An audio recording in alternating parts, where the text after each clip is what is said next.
Hey friends, how's it going? I hope you're doing well today. It's day number 37. What do you know?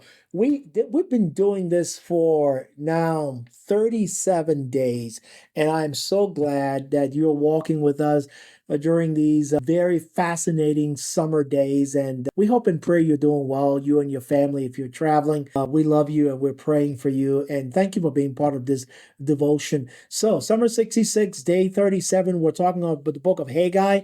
And this is about rebuilding that which is broken, rebuilding the broken. Imagine the frustration of returning home to find your house in ruin, right?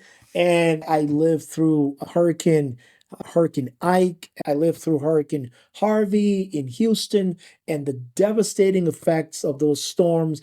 And you really see destruction, right? Of course, yeah, surviving the Civil War in Liberia, you understand brokenness and ruin.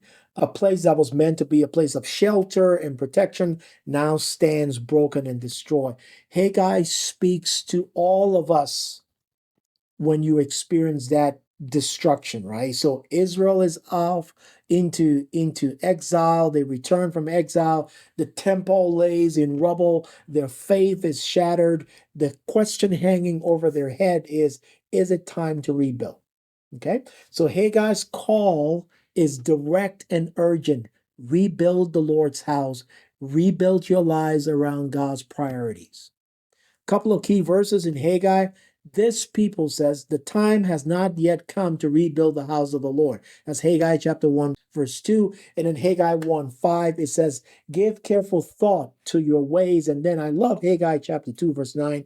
It says, the glory of this present house will be greater than the glory of the former house.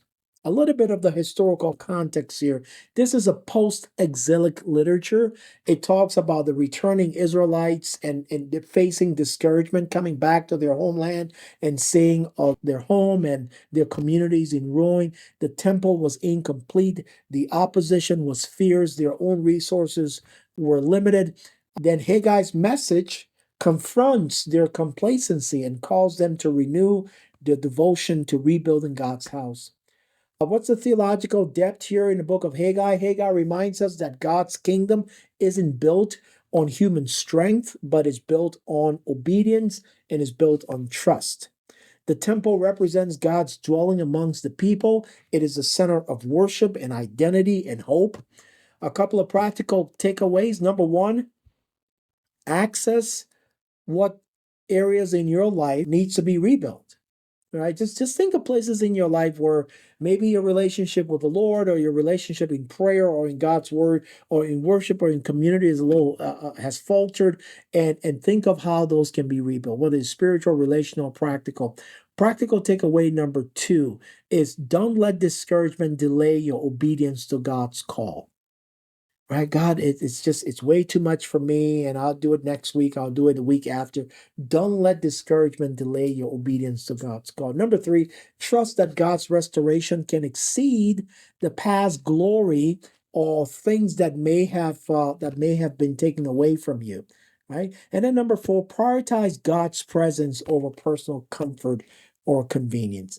The book of Haggai assures us when we rebuild with God, brokenness becomes the place of new glory. So if you feel stuck today in the ruins of life, I want you to listen.